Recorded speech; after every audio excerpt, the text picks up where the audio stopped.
for this amazing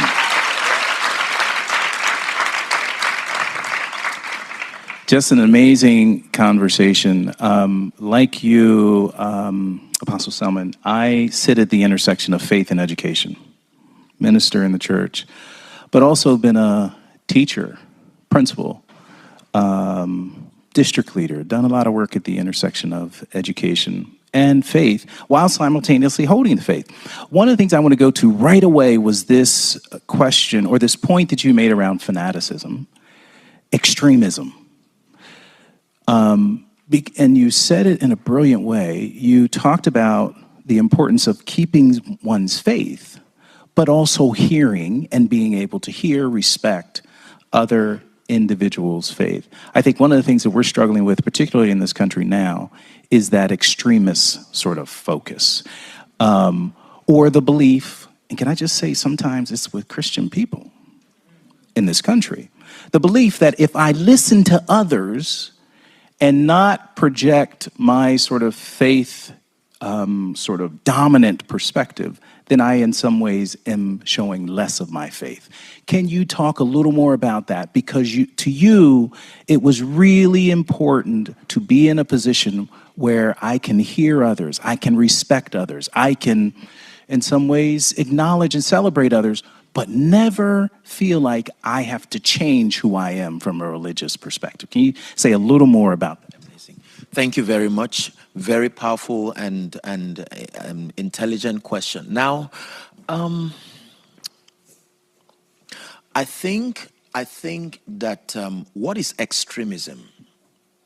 Extremism has to do with misunderstanding your faith and the role that faith has to play, you see. And permit my bias as a Christian, when you practice extremism in Christianity, you are trying to take the place of God in convicting the people. You see that? Jesus, who is the epicenter of the Christian practice, in studying his earth walk, he related with people and he was silent to listen to people as they communicated their various perspectives. Whether it's John 4 with the woman, the prostitute at the well, he sat with tax collectors. He was not influenced by them, but they were happy that he had an open-hearted, they were very frank conversations. In fact, the scripture that represents the core of the Christian faith, permit me, John 3:16, came as a result of a discourse between an intelligent man and Jesus. So Nicodemus came to Jesus, the Bible tells us, and he began to probe him along the lines of, why he was here and so on and so forth. And you would think that Jesus would turn and say, get out of this place. You're one of those people who offend me. You're one of those nasty people. But he gave him room to express himself, and they began to build a conversation. So this is my perspective.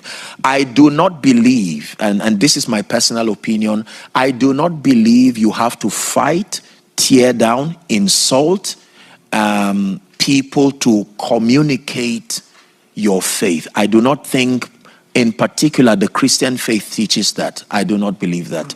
And so if a Christian in this instance practices that, I think the problem may be the system of mentorship that the person has submitted himself to.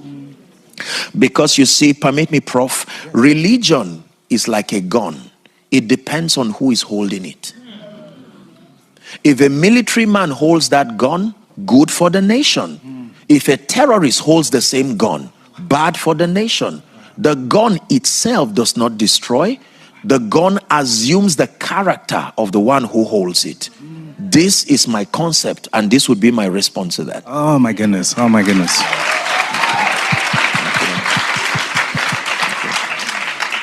Okay, I didn't expect to hear religion like a gun today, but that's powerful.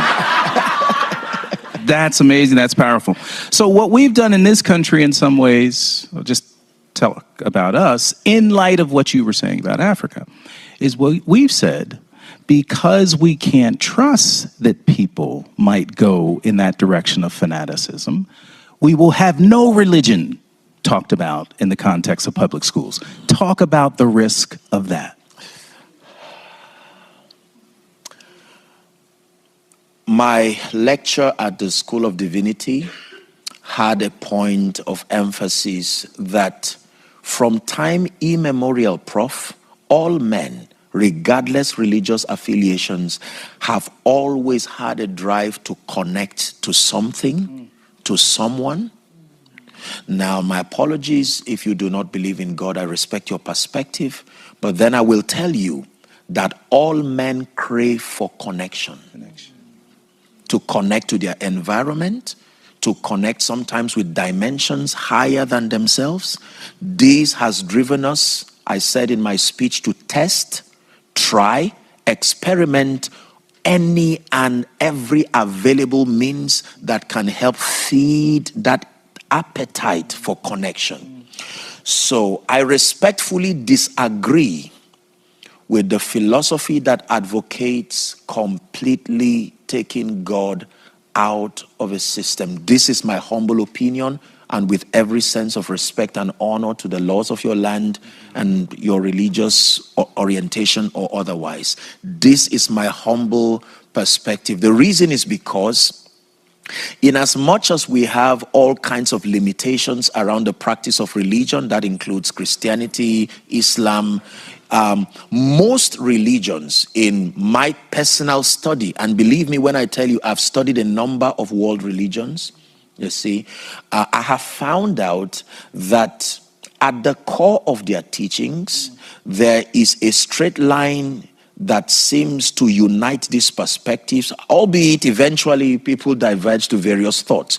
But matters of love, matters of empathy, let's use that for a case study. So even if it's to preserve faith practices on account of their ability to promote love, empathy, unity, I think it is worth it.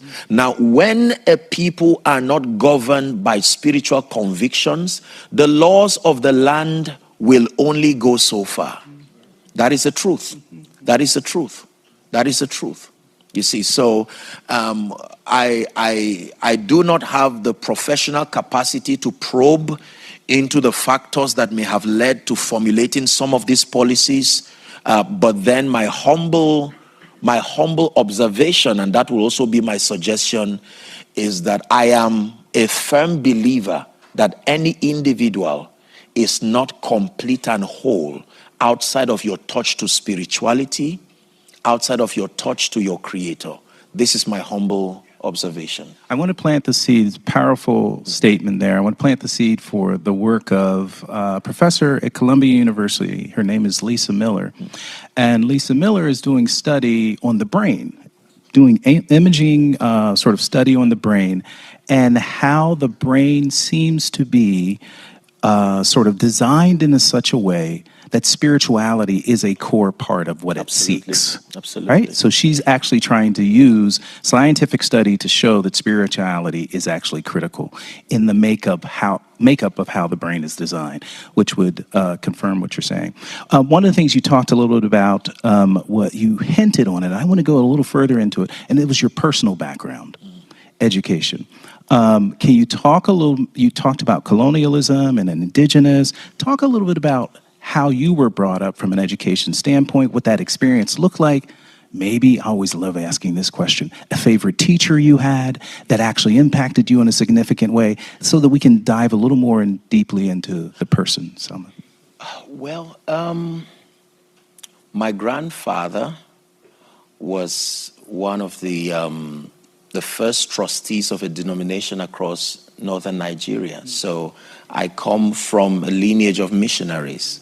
And so that gave a very great leverage, born Christian home, lovely place. And then I think that most of my educational interactions have been around mission schools and seminaries. And this has helped to shape my mindset. I give the credit to a there man, he's still alive. He's called Archbishop Benjamin Kwashi. And so he was a great influence in helping to build the educational community that trained us. We learned values like respect, morals. I remember you were prohibited from taking candy or such and then throwing it on the ground. He would ask you to pick it up, and so on and so forth. So those were the earliest memories of shaping my mind. I also attended an Air Force school, and so, but then having this religious contributions, it helped to shape my understanding. I truly believe that part of who and what I am today is also credited to these formative years, the opportunities that came as a result of that. I do not know if I would still be the Joshua Selman today if I didn't pass through some of those things. I truly believe that they represent the anchors of my conviction today. Yes, and so I would just say the teachers were wonderful people. We had vigils, we had prayer, we had all kinds of things. We had activities that created bonding, mutual respect. We were taught languages and several other things. And I feel that when an individual has an opportunity to pass through a system that is faith-based, again, my opinion, I believe you are at a greater advantage. Truly, I believe that. The difference became clear when we looked at some of our contemporaries who did not have the privilege. Some of them had to, with all due respect, delve into drugs, delve into so many things, and some of them up till now, some have lost their lives, some have become inmates incarcerated in prison. And so I think that that foundation of moral excellence credited to faith-based expressions in our lives have contributed immensely to who I am today. And I believe this is true for many people. Beautiful. Yeah. My final question, and we'll see if we have a question or so from the audience. When people ask me over the years why I do what I do as a teacher, as a principal, as a district leader, the work that I've done, one of the things that I say, and I wonder if you would say the same, is I feel like I'm called to do it. How many people have used that word? I feel a calling on my life. Absolutely. And that's oftentimes, we often respond this way about secular work. So not necessarily about the preaching that I do, but about the teaching or the leading of schools. I feel a calling. Answer this question, if you would, for us. What does a calling mean to you? And how do you make sense of the fact that you were called to do this spiritual work while having an impact on the world in many significant ways? Very lovely question. I don't see a call as a religious statement. I understand a call to mean your contribution to your world when you discover yourself, when you discover your giftings, when you refine yourself. Responding to your call is bringing honor to yourself by allowing that which is within you to be released to your world to make it a better place. So for me, your call is your contribution to making your world and your environment a better place. And it doesn't have to be from a religious, fanatical. So I consider a preacher and a lecturer, a chef, and an administrator, if their motivation is to be a blessing, I consider them called. Now, I would say this, Prof. I would say this. I was greatly mentored by the late Dr. Miles Monroe. Yes, Miles Monroe. Now, Dr. Miles Monroe was an incredible person. When I was beginning, this work, I wrote a letter to so many people, just asking their perspectives. It was Dr. Miles Monroe who replied me back, handwritten. He encouraged me and let me know that I could become anything. Beautiful. I loved him because he approached faith and nation building from an intelligent, non-fanatical non-fanatical, non-extremist standpoint. He had the largest church then in Bahamas, and yet he was advisor to many presidents. Yes. Did you know, I hope my history is still right, that when Nelson Mandela was about to be released, he and one other were the people who were delegated to go and receive him. So these are people whose impact moves from faith but beyond the walls Absolutely. of religion. Absolutely. So with that backdrop, I made up my mind that I wanted to be an individual not just known for spirituality, but from the springboard, the standpoint of spirituality, that I'm able to spread my influence to affect all and sundry, regardless your faith orientation, regardless your religious affiliation. I believe that I have a contribution to make to your life. And if I propose to you what is behind my convictions, and even if you reject it, it is still not enough reason to not impact you. There is always something you can learn. By the way, Selman means the way to love. You will want to know that. One last thing before we end on this calling point, just so it sinks in with everybody. Everyone turn and find someone, look them dead in the eye, turn and look at somebody, look at someone, and ask them this question. Do you know your calling? Do you know your calling? Well, let's give Apostle Selman a round of applause real quick. Thank you. You're amazing. Thank you again so much. And the panelists can still remain here. This was such a phenomenal event. Apostle Selman, I hope this is not the last time that you'll be coming to Harvard. Can we get that on record? Will you be coming back again? I hope, I pray, I think. So it's on record that he'll be coming back, okay? Because we did not have nearly enough time with you here at the Graduate School of Education. I think that other parts of the university would want to engage with you. And the note that he ended on with, too, I just want to... That blesses me so much. So Dr. Miles Monroe was my pastor in the Bahamas and my mom's pastor. And so as a kid, every Saturday I would sell fruits with my mom to him and his wife, Ruth. And he wrote my letter of recommendation for college to come to the United States. And, to think about the impact that he's had on your life, and now you're coming back here. And it's so powerful because when we think about the mission of the Harvard Graduate School of Education, it's about preparing leaders and innovators in education to provide opportunities for learners from all around the world. And that story is so interconnected, right? It's connecting the Bahamas with Nigeria, with the United States of America too. And so this is such an incredible moment. I want, before we leave, we have a gift to give you on behalf of the Harvard Graduate School of Education. And I want to invite a couple of folks here to be a part of this presentation. Ruth Okadeji is one of our faculty members, Delia Umano, my mom from the Bahamas, and then Marty West. Please come up, Marty, our academic dean. Yeah, please come down. And feel free to take pictures too. We believe that in the scriptures it says your gift will make room for you. And whenever you come into the presence of someone with greatness, you want to come bearing gifts. When folks came to Jesus' birth, they came bearing gifts. And so we have awesome swag here at the Harvard Graduate School of Education.